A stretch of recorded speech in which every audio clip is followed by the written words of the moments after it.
Hey guys, it's Zoe. So today I'm going to be doing my February wrap-up. First things first, the language from the last video was Portuguese. So when I was researching, I was looking up European Portuguese and that's what I was going for, but apparently the accent I was speaking with was more of a Brazilian Portuguese accent. The main thing was that according to everybody who provided feedback, I said things properly, just with a different accent than I was going for. Today's language is Hallo, vandaag is het vrijdag. This is yet another language that I don't think I've ever really heard spoken. Yet again, I am going just off the Google Translate pronunciations and pronunciations that I found on YouTube, so I don't know how well this is gonna go, but that's as close as I could make it sound to what I was hearing. Now that that's out of the way, let's get into my February wrap-up. The first book that I finished in February was The Exiled Queen by Cinda Williams Chima. I gave this one a 4.5 out of 5 stars. I really liked the character development. Raisa, the main character, was much less annoying than she was in the previous book, and that's really the only complaint that I've had with the series from the beginning, is how childish and selfish and spoiled Raisa can act at times, but she got much better in this one. So I was really looking forward to getting into the next book, which was obviously The Grey Wolf Throne, also by Cinda Williams Chima. This one I gave a 5 out of 5 stars because the characters just kept growing as people, and as they grew, I was less and less annoyed by them. This is quickly becoming one of my new favorite series. I'm really excited to see where it goes in the next book. Some of the plot points are a little bit predictable, but it doesn't really bother me that much because the world building is there, the character development is there. I really like her writing style. The negative things that I found in the first book have been corrected by this book, mostly because the characters have grown up. The next book I read was The Bloodprint by Osma Zahanat Khan. That's what it looks like, so that's how I'm gonna pronounce it until I get corrected. This one was really slow for me for the first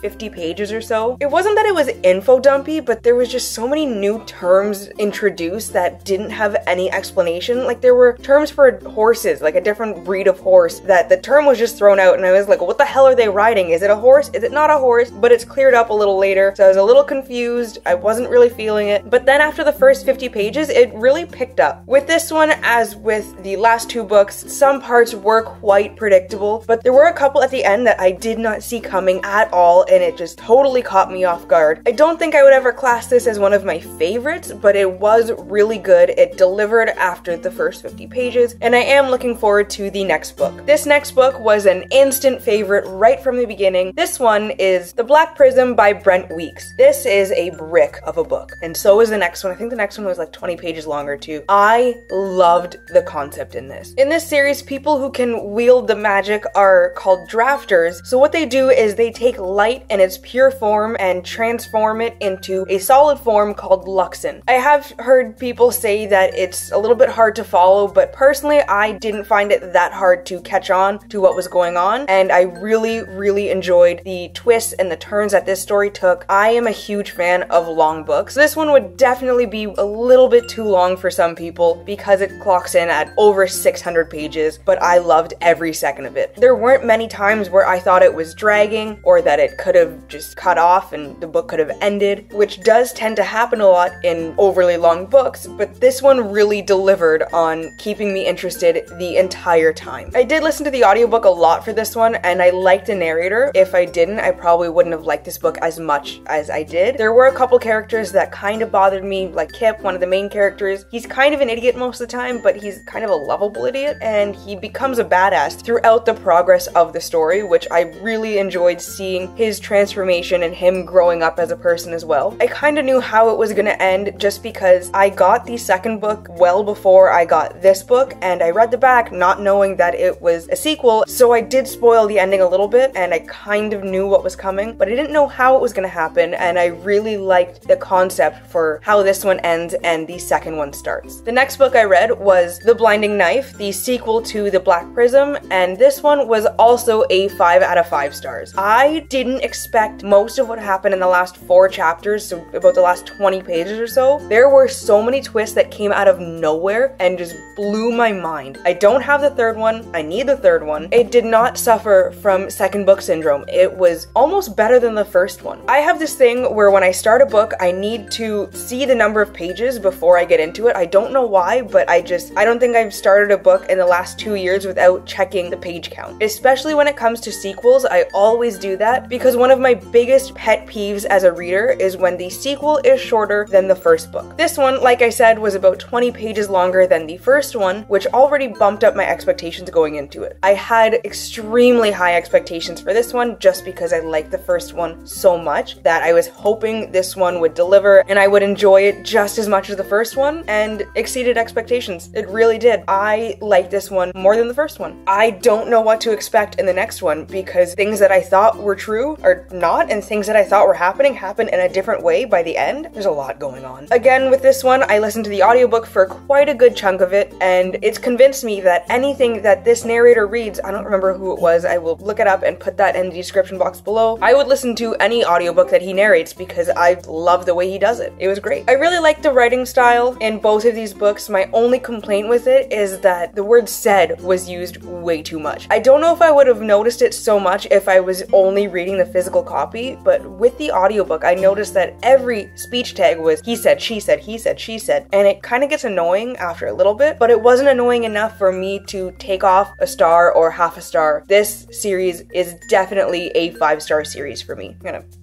knock on wood because I just jinxed it and I might not like the third one now. The next book I read was kind of a letdown after enjoying the last 2 books so much. This one was The 5th Season by N.K. Jemisin. It seemed like a cool concept. I knew I would be a little bit wary going into it because about a third of the book is written in second person, and that is just, it's jarring and it's not what I'm used to, and I prefer a traditional type of writing style. But aside from that, it was just okay. I gave it a 3.5 out of 5 stars. I'm really wavering on that. It might drop down to a 3 the more I think about it and the more annoyed I get with it, but it wasn't anything that special. I really liked the plot, but again, that second person just ruined it for me. I would have liked that storyline much better. I would have been much more engaged with it if it was in third person like the rest of the story. I do understand why it was in second person. It makes sense with the prologue that's in there, but it's just annoying. And I've heard the second one continues with that when it really doesn't need to. I'm still gonna continue with this series, but my expectations aren't that high. It was a little bit predictable. There are 3 main characters and their stories obviously end up connecting in some way, and I knew how they'd connect about not even halfway into the book. I had already figured that out, and it was a cool idea, but it was a little bit predictable. And again with this one, I was just confused about certain things. Like the ending, still kind of confused about some of the motives of the characters, which I'm hoping will be talked about in the next book. With this one, as with the last 3, there's an appendix at the end. There is a brief description of the history of this world and a glossary of terms, but a little bit more explanation of the history in the book would have been so helpful. Personally, I enjoy that. I like the backstory. I feel like this is one of those ones that needs that backstory just so you're not totally lost the entire time. Like I said, I will continue with this series just because I'm curious to see what happens in the next one, but I'm quite sure that it will never be one of my favorites, and I don't know if I would ever reread this series just for fun. This next book I started, but I haven't finished yet, so I'm going to count it as my March one. This one is The Sword of Shannara by Terry Brooks. When I started watching this show, they pronounced it Shannara, and that's what I thought it was pronounced like, until I listened to the audiobook, and I heard Terry Brooks pronounce it Shannara. Personally, I like Shannara better, but Shannara it is. This one I will talk about more in my March wrap-up. I didn't read enough for me to justify putting it into my final February count. This next one is the last book that I did finish in February, and this one is Everless by Sarah Holland. I gave this one a 3 stars. It was really just okay. Nothing stood out about it. I didn't really care about the characters. It was pretty predictable. Just okay. There's nothing to write home about. I will continue with this series as well. I have a thing about finishing series. I can't have an incomplete series. If I do, it's in a separate shelf down there somewhere. It's there to remind me that I need to finish those. So I will continue with this. My expectations aren't that high. I liked the way it ended and where it was going. I did see the twist coming a mile away, but it definitely won't be one of my most highly anticipated, and this probably will never be a favorite series of mine either. Also, this is really like the movie In Time with Justin Timberlake. I really like that movie, not so much with this. So that was my February wrap-up. I read 7 books in February. I completed mostly my TBR. I didn't finish the last book, but I read another book instead, so I'm gonna count it as completing my TBR. I think that's all I really had to say for today. To stay updated with my current reads and how I'm feeling about them, you can follow me on Instagram, Twitter, and Goodreads, all at You're a Book Nerd Zoe. I will link all of those down below for you, or you can just wait until the end of March so you can hear about about how I felt about all of the books in that month. Up to you. If you like this video, please give it a thumbs up and subscribe down below. I hope you all have a wonderful day and get at least a little bit of uninterrupted reading time. I'll see you in the next video. Bye!